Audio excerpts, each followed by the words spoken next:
Worked. All right. So, I think we're good to go. What do we got going on today? Genesis 49, and I believe the camera won't be moving around anymore. That was just, something from yesterday, playing around with new stuff. Looks like I have a lot of notes here. Holy moly. So, chapter 49 of Genesis. In verse 1, it says, Jacob called his sons and said, Gather together that I may tell you what shall befall you in the last days.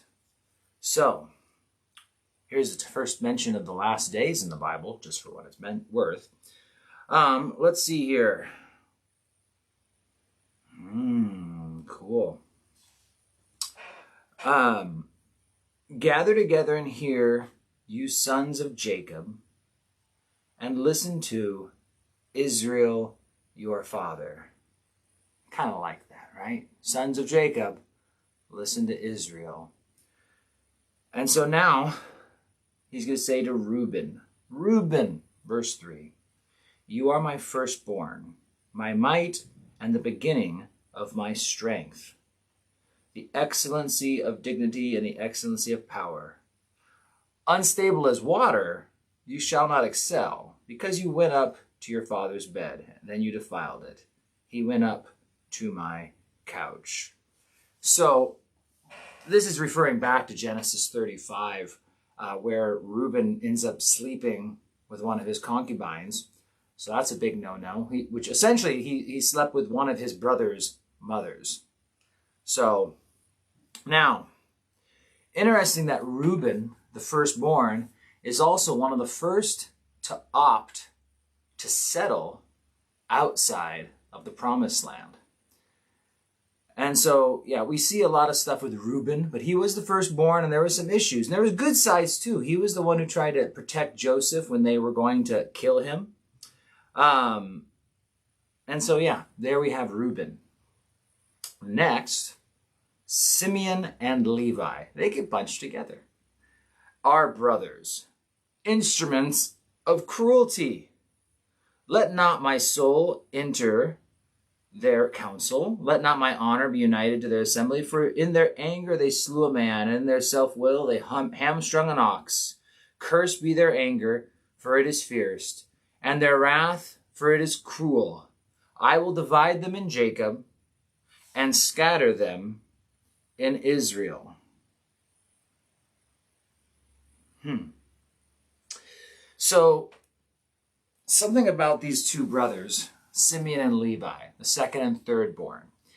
This now goes back to Genesis 34, where they were the ones who they try to take vengeance for the rape of their sister Dinah. And they ended up wiping out all the men of the town of Shechem. Now, in this is a good lesson, and maybe again we'll just pause here today. We'll get into Judah, the Messianic line, tomorrow. But what we find is a curse upon them in verse 7.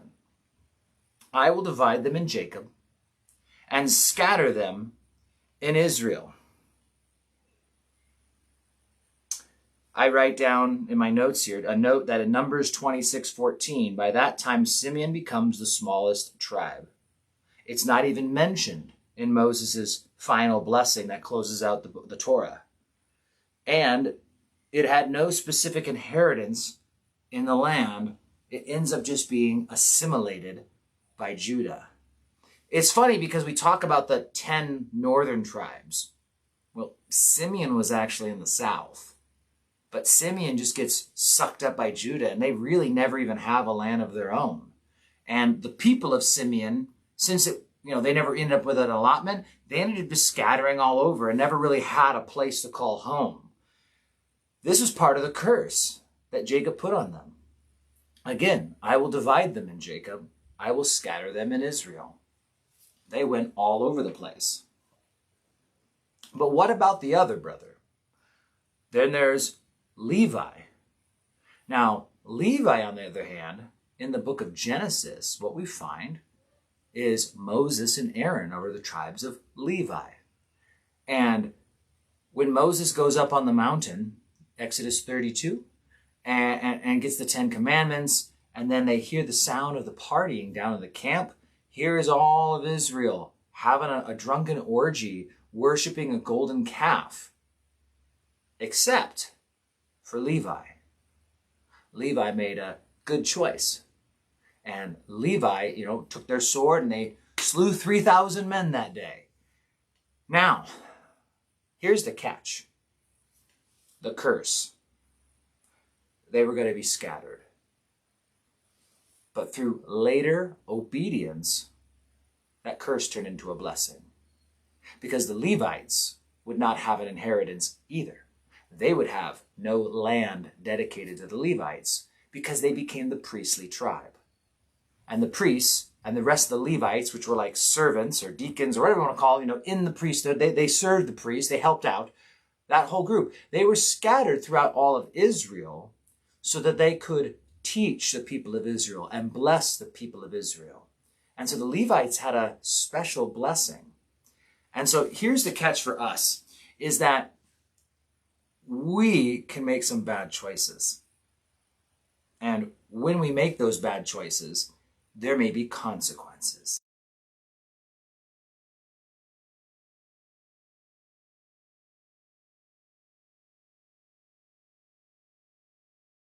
Qualify you from ministry forever.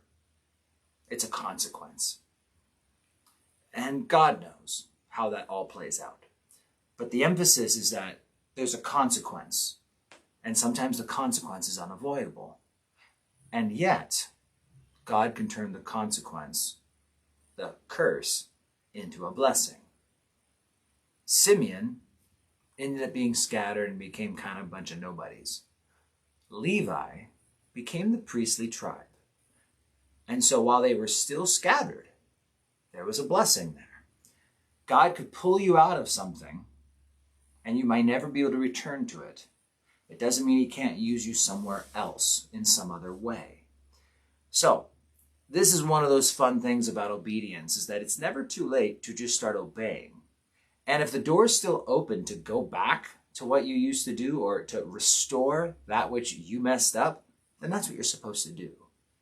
You don't just leave option one, assuming, well, God will bless me somewhere else. You see, that's not the obedient heart he's looking for. He wants you to go back and repair and restore those things if it's all possible. But again, sometimes doors get closed and new doors get opened. The catch is that today is a great day to start obeying the Lord and doing the things you know you've always been supposed to do. And you may have missed out on something or some things, but that doesn't mean that God doesn't have great things in store in the future. So there you go. Genesis 49, 1 through 7. All right, guys. That's it for today. I will catch you guys tomorrow.